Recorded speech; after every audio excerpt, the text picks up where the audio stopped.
Hello friends, welcome back to your YouTube channel chemistry by Ashish Tyagi. मैं आशा करता हूँ कि हमारी अब तक की वीडियोस से आपको केमिस्ट्री के डिफरेंट टॉपिक समझने में सहायता ज़रूर मिली होगी। अगर हमारी वीडियोज आपको अच्छी लगी तो चैनल को सब्सक्राइब करना ना भूलें। Hi friends, welcome back. हमने अपनी पिछली वीडियो में बात की थी सॉल्यूशन और expression of concentration of solution in different ways, जिसमें हमने देखा कि concentration of solution can be expressed as mass percentage, volume percentage, parts per million, mole fraction, molarity and molarity. Today's topic is dissolution. Dissolution means mixing of solute with solvent to form solution. Dissolution को अगर discuss करें तो इसका सबसे पहला rule है like dissolves like. जैसा हम जानते हैं कि हम सब्सटेंसेस को दो कैटेगरीज में डिवाइड करते हैं, polar substances and non polar substances. That means polar substances polar solvent में सॉल्युबल होंगे और non polar substances non polar solvent में सॉल्युबल होंगे। मीन्स जैसा सॉल्यूट उसी नेचर का सॉल्वेंट भी होना चाहिए। तो पोलर सॉल्यूट है तो वो पोलर सॉल्वेंट में सॉल्युबल होगा, अगर नॉन पोलर सॉल्यूट है तो नॉन पोलर सॉल्वेंट में सॉल्युबल होगा। आगे अब हम बात करते हैं dissolution of ionic solid in water. हम जानते हैं ionic solids are polar solvent, polar solids, polar solutes, these polar solutes of ionic solids, if placed in water, water is also a polar solvent। अगर हमने suppose कोई एक polar solute यानी आयनिक solid for example NaCl को water में डाला, तो हम जानते हैं कि आयनिक सॉलिड्स में सभी आयन्स अपोजिटली चार्ज आयन्स से घिरे हुए होते हैं और सारे आयन्स एक दूसरे को क्लोजली बांध के रखते हैं, क्लोजली पैक्ड होते हैं। इन अपोजिटली चार्ज आयन्स को बांधने के लिए एक एनर्जी यहाँ पर होती है जिसको हम बोलते हैं एंथैल्पी, उसको बोलते हैं लैटिस एंथैल्पी। आयन्स को अपोजिटली चार्ज आयन्स को जो एक साथ बांध के रखी है उसको हमने कहा लैटिस एंथैल्पी। जब हम किसी भी आयनिक सॉलिड को वाटर में डालेंगे तो वाटर के डाइपोलर मॉलिक्यूल्स इस तरह से इस सॉलिड के चारों तरफ अरेंज हो जाएंगे कि वो अपोजिटली चार्ज आयन को अट्रैक्ट करना शुरू करेंगे। जैसे फॉर एग्जांपल यहाँ पर अगर पॉजिटिवली चार्ज कैटायन है, this is the positively charge cation of ionic solid, it is attracted by oxygen atom, that means partially negatively charged atom of water molecule.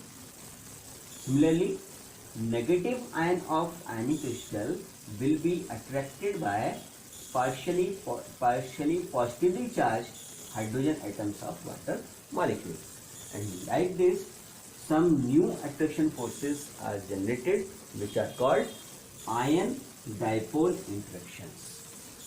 Ion dipole interactions means new attraction forces are generated. Where new attraction forces get generated, energy will be released, and this energy is known as hydration energy, and these ions are called hydrated ions.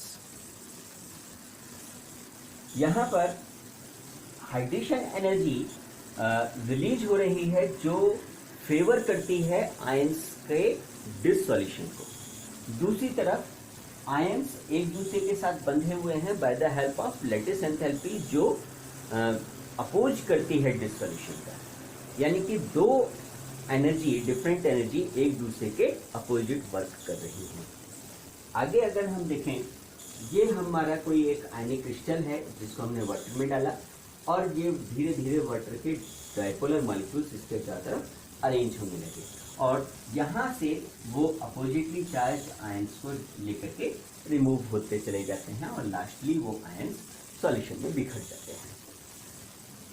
इधर अगर हम यहाँ इस picture में देखें तो हमें clear दिखता है कि जो सोडियम आयन है means positively charge ion of ionic solid is attracted by negatively charge oxygen atom of water molecule and new ion dipole interaction forces get generated. Similarly, negatively charged ion is attracted by positively charged hydrogen atoms of water molecules, and here also new attraction forces get generated. This released energy is known as hydration enthalpy. Now, enthalpy of dissolution. Enthalpy of dissolution means that enthalpy change which occur when a solute is mixed with solvent to form a solution. This enthalpy of dissolution will be equal to lattice enthalpy plus hydration enthalpy. यहाँ हमें पता है lattice enthalpy has positively charged positive sign and hydration enthalpy has negative sign.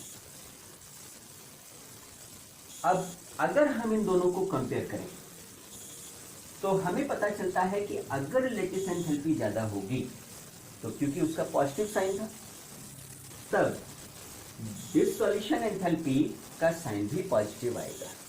Dissolution enthalpy का sign positive आएगा that means dissolution will B endothermic. For example dissolution of salt और sugar. अगर hydration enthalpy ज्यादा हो तब उस condition में क्योंकि इसका साइन नेगेटिव है उस कंडीशन में डिसॉल्यूशन एंथैल्पी का साइन भी नेगेटिव आएगा। डिसॉल्यूशन एंथैल्पी का sign negative means dissolution will be exothermic. For example dissolution of calcium oxide in water.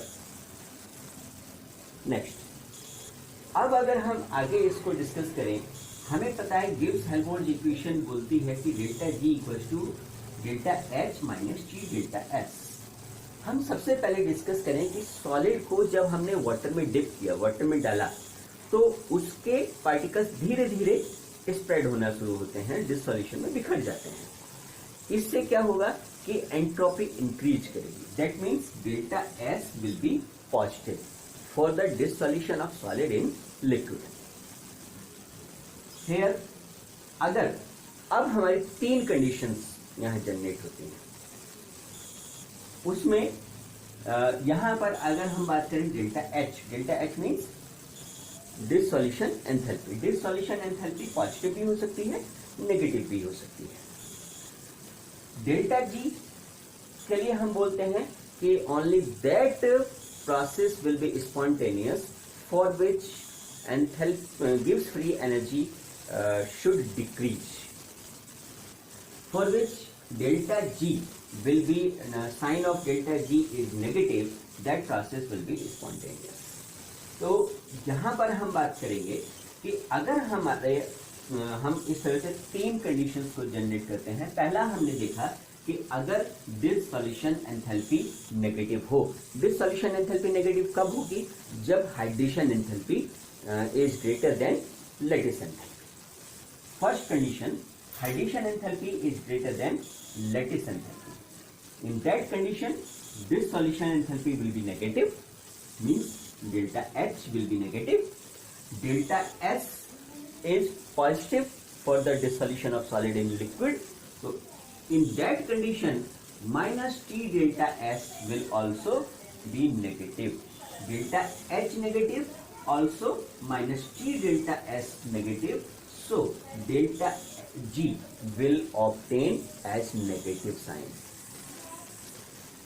इस कंडीशन में हमने क्या देखा कि अगर हाइड्रेशन एंथैल्पी लेटिस एंथैल्पी से ज्यादा है डिसॉल्यूशन एंथैल्पी नेगेटिव आ गया डेल्टा एस भी नेगेटिव है तब उस कंडीशन में क्या होगा delta H negative minus T delta S भी नेगेटिव तब उस कंडीशन में डेल्टा जी भी नेगेटिव आएगा इररेस्पेक्टिव ऑफ दिस टेम्परेचर। अब डेल्टा जी अगर नेगेटिव है तो इसका मतलब प्रोसेस विल बी स्पॉन्टेनियस, यानी कि ऐसी कंडीशन में टेम्परेचर का इफेक्ट ऑब्टेन नहीं होता, उसका टेम्परेचर का इफेक्ट ऑब्जर्व नहीं होता है, और हम देखते हैं कि irrespective of temperature solid will be soluble in liquid. Next process, दूसरी condition, lattice enthalpy is greater than hydration enthalpy, but difference between these two is not very high. इन दोनों का डिफरेंस ज्यादा तो है, लैटिस एंथैल्पी हाइड्रेशन एंथैल्पी से ज्यादा है, लेकिन इनका डिफरेंस बहुत ज्यादा नहीं है। तब उस कंडीशन में क्या होगा, डेल्टा एच पॉजिटिव आएगा, डेल्टा एच पॉजिटिव आएगा, लेकिन उस डेल्टा एच की वैल्यू बहुत ज्यादा नहीं होगी। डेल्टा एच पॉजिटिव है लेकिन वैल्यू कम है। दूसरी तरफ डेल्टा एस पॉजिटिव है, यानी कि minus T delta S negative हो गया।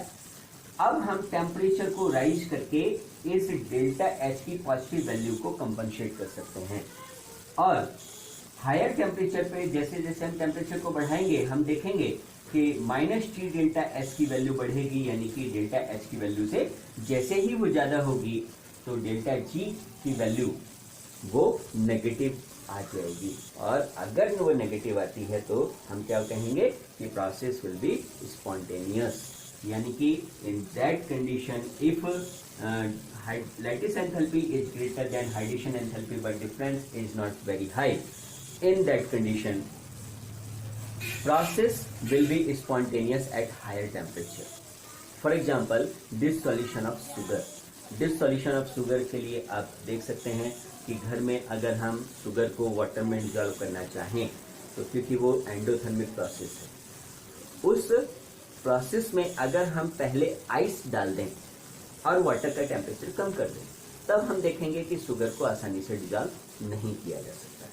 लेकिन जब हम स्वीट्स के लिए चाशनी बनाते हैं तब हम क्या करते हैं कि उस वाटर को गर्म करते हैं, टेम्परेचर राइज करते हैं। जब हम टेम्परेचर राइज करते हैं तो हम देखते हैं कि वहाँ पर शुगर का बहुत ज़्यादा अमाउंट भी उस वाटर में डिजॉल्व हो जाता है, यानी कि solubility of sugar gate increase at A high temperature. तीसरा कंडीशन है, अगर लैटिस एंथैल्पी हाइड्रेशन एंथैल्पी से ज्यादा हो और डिफरेंस बहुत ज्यादा हो, तब उस कंडीशन में हम देखेंगे कि टेम्परेचर को बढ़ाने से भी टी डेल्टा एस इतना ज्यादा नेगेटिव नहीं हो पाएगा जो कि डेल्टा सॉल्यूशन एच की पॉजिटिव वैल्यू को कंपनसेट कर सकेगा।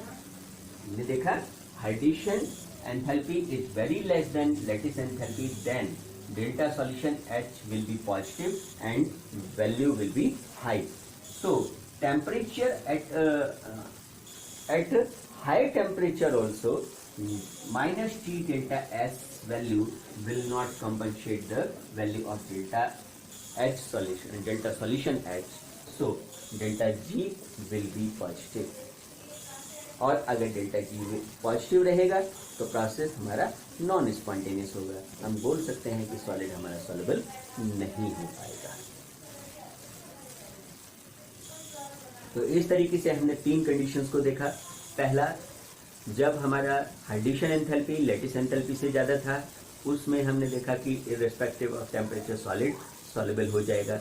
दूसरी कंडीशन हमने देखी कि हाइड्रेशन एंथैल्पी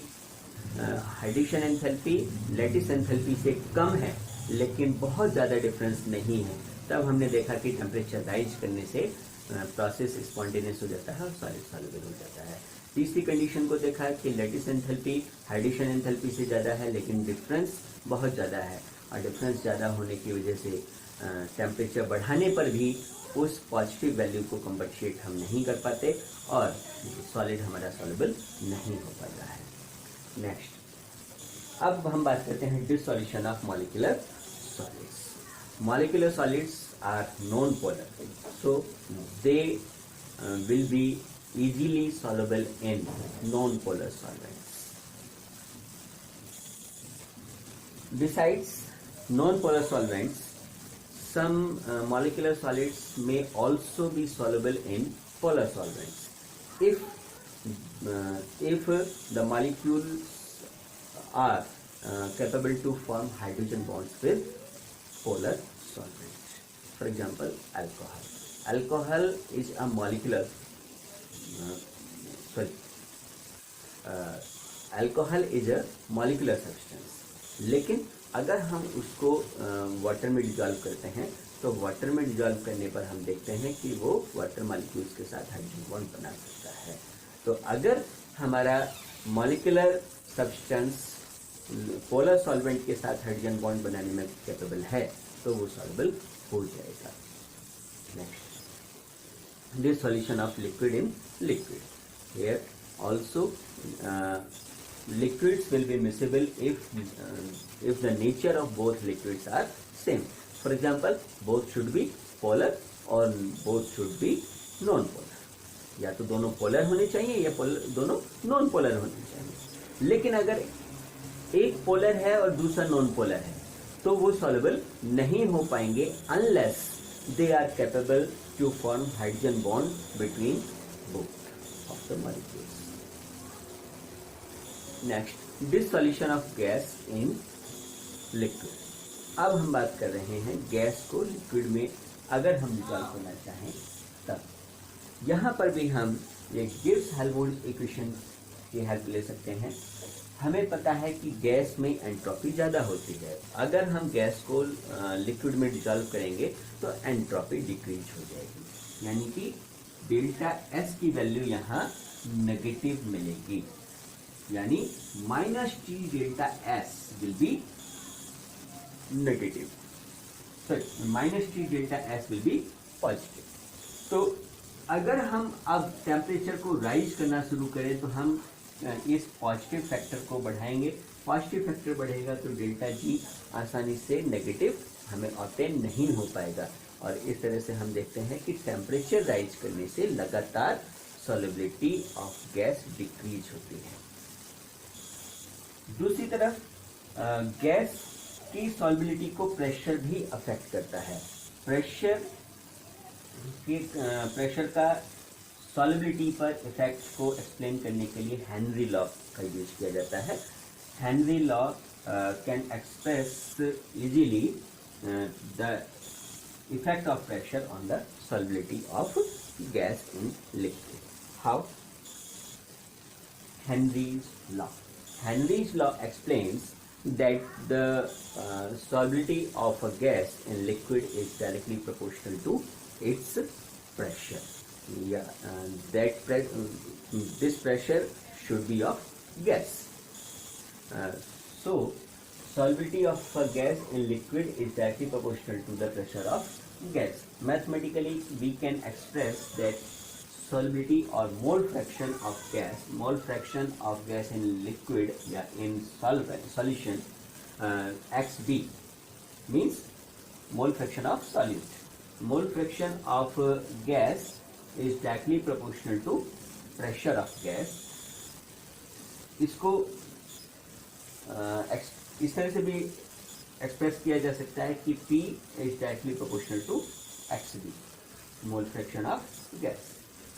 प्रोपोर्शनल साइन की जगह अगर हम इक्वल लगाएं तो यानी एक कांस्टेंट यूज करेंगे तो ये बन जाएगा P equals to KH into XB। KH is a constant called Henry's constant. Henry's constant depends on the nature of liquid and temperature, while XB is the mole fraction of gas in liquid. Next, applications of Henry's law.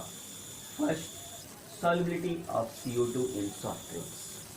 Soft drinks में हम देख सकते हैं soft drink में CO2 को fill करने के लिए हाई प्रेशर का यूज किया जाता है। जब हम प्रेशर बढ़ाएंगे तो सॉल्युबिलिटी बढ़ेगी, solubility of gas in liquid increase. यहाँ पर इसको हम फील कर सकते हैं, इसको एक्सपेरिमेंट कर सकते हैं कि जब हम किसी भी कोल्ड ड्रिंक को खोलते हैं, खोलने से उसका प्रेशर रिलीज होता है। जैसे ही प्रेशर रिलीज होता है वैसे ही गैस की सॉल्युबिलिटी भी डिक्रीज होती है और हम वहाँ उस कोल्ड ड्रिंक में से गैस को निकलता हुआ ऑब्जर्व कर सकते हैं। जितना भी एक्सेस CO2 होगी वो सब रिलीज हो जाएगी। दूसरी तरफ स्कूबा डाइवर्स अपने साथ में एयर का एक सिलेंडर लेकर के नीचे जाते हैं। जब वो सी में नीचे की तरफ जाते हैं, जैसे जैसे वो सी में नीचे जाते जाएंगे उनके ऊपर वाटर कॉलम बढ़ता जाएगा। वाटर कॉलम बढ़ने से प्रेशर इंक्रीज करेगा। जब प्रेशर इंक्रीज होगा तो गैस की सॉल्युबिलिटी ब्लड के अंदर, जो गैस को हम अंदर इनहेल कर रहे हैं, उस ब्लड में, हमारे ब्लड में उस गैस की सॉल्युबिलिटी भी बढ़ेगी, क्योंकि हमारे से ऊपर उस स्कूबा डाइवर के ऊपर का जो वाटर कॉलम है वो लगातार बड़ा होता जा रहा है और प्रेशर इंक्रीज कर रहा है। तो जैसे जैसे वो नीचे जाएगा, प्रेशर इंक्रीज किया तो solubility of gas in blood also increase. अब अगर वहां से वो स्कूबा डाइवर सीधे तेजी से ऊपर आने की कोशिश करे तो क्या होगा कि प्रेशर तेजी से रिलीज होगा, प्रेशर तेजी से डिक्रीज होता चला जाएगा। जब प्रेशर डिक्रीज होगा तो एयर की सॉल्युबिलिटी भी डिक्रीज होगी। एयर हमारे ब्लड में जो एयर है उसमें 78% नाइट्रोजन है और 21% ऑक्सीजन। ऑक्सीजन को तो जनरली हमारी बॉडी, हमारी सेल्स कंज्यूम कर लेती हैं एंड फॉर रेस्पिरेशन, लेकिन नाइट्रोजन हमारे ब्लड में वो ऐसे ही फ्लो कर रही होगी। जैसे ही स्कूबा डाइवर ऊपर की तरफ आना शुरू करेगा तो प्रेशर रिलीज करेगा। प्रेशर रिलीज करने से सॉल्युबिलिटी घटेगी। ऑक्सीजन की गैस की सॉल्युबिलिटी ब्लड में डिक्रीज होने से तेजी से, जैसे कोल्ड ड्रिंक में से गैस बाहर निकल रही थी, उसी तरीके से हमारे ब्लड में से भी गैस बाहर निकलने की कोशिश करेगी। और आप ऑब्जर्व करते हैं कि जब कोल्ड ड्रिंक में गैस रिलीज होती है तो वहाँ पर बबल्स बनते हैं। उसी तरीके से हमारी बॉडी के अंदर भी ब्लड में उसी तरह के बबल्स बनना शुरू होंगे और वो बारीक ब्लड कैपिलरीज में फंस सकते हैं। ऑक्सीजन तो क्योंकि कंज्यूम हो चुकी है, हमारे ब्लड में इस समय सिर्फ नाइट्रोजन मेनली प्रेजेंट है, तो वो नाइट्रोजन बबल्स की फॉर्म में बाहर निकलने की कोशिश करेगी और ब्लड कैपिलरीज में फंस जाएगी, जिसकी वजह से उस जगह पर एक्यूट पेन हो सकता है, जिसको हम बोलते हैं नाइट्रोजन बैंड्स। नाइट्रोजन बैंड्स यानी कि जहां पर वो रिलीजिंग नाइट्रोजन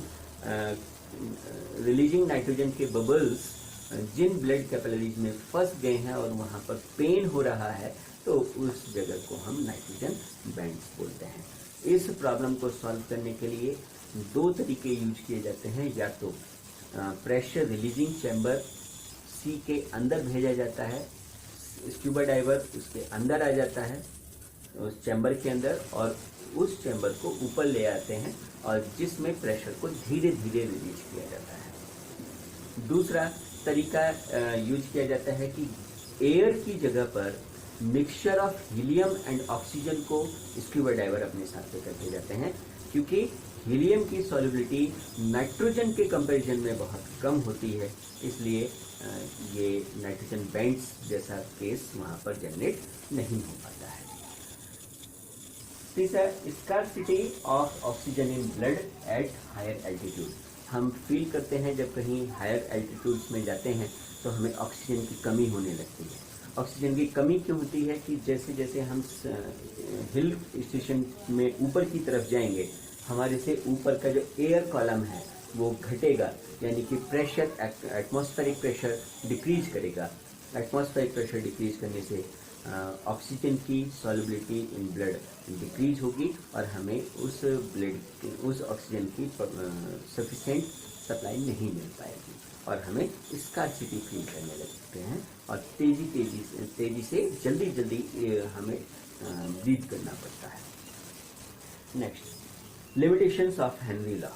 हेनरी लॉ की लिमिटेशंस हम समझ सकते हैं कि जब सॉल्युबिलिटी बहुत ज़्यादा ना हो तब तक ये हेनरी लॉ फॉलो होता है।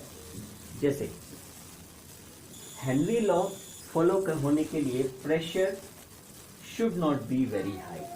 प्रेशर अगर बहुत ज़्यादा हो जाएगा तो सॉल्युबिलिटी बहुत ज़्यादा हो जाएगी और हेनरी लॉ फॉलो नहीं होगा। दूसरा, the gas should not react with liquid, क्योंकि अगर गैस लिक्विड के साथ रिएक्शन कर सकती है तो उसकी सॉल्युबिलिटी बहुत ज़्यादा हो जाती है। जैसे फॉर एग्जांपल हम समझते हैं कि हम देख सकते हैं कि अमोनिया, क्योंकि वाटर के साथ सॉल्युबल अमोनिया वाटर के साथ रिएक्शन करके अमोनियम हाइड्रोक्साइड बनाती है, इसलिए 1 लीटर वाटर में 500 लीटर अमोनिया को डिसॉल्व किया जा सकता है। Similarly next limitation is the gas should not get dissociated और एसोसिएटेड इन सॉल्यूशन। जो गैस डिसॉल्व की जा रही है वो उसके मॉलिक्यूल्स सॉल्यूशन में जाने के बाद ना तो एसोसिएट होने चाहिए ना ही डिसोसिएट होने चाहिए। अगर ये 3 कंडीशंस होती हैं तो वहाँ पर हेनरी लॉ फॉलो नहीं हो पाता, हेनरी लॉ फेल हो जाता है। नाउ सॉल्युबिलिटी, हमने इतनी बार डिस्कस किया कि सॉल्युबिलिटी होता क्या है। Solubility is the amount of solute in grams present in 100 gram of solution, 100 gram of saturated solution. या हम ये बोल सकते हैं कि 100 ग्राम सैचुरेटेड सॉल्यूशन बनाने के लिए जितना मैक्सिमम 100 ग्राम सैचुरेटेड सॉल्यूशन में जितना मैक्सिमम सॉल्यूट प्रेजेंट है उस क्वांटिटी को हम सॉल्युबिलिटी बोलते हैं। यानी कि solubility is the maximum amount of solute which can be dissolved in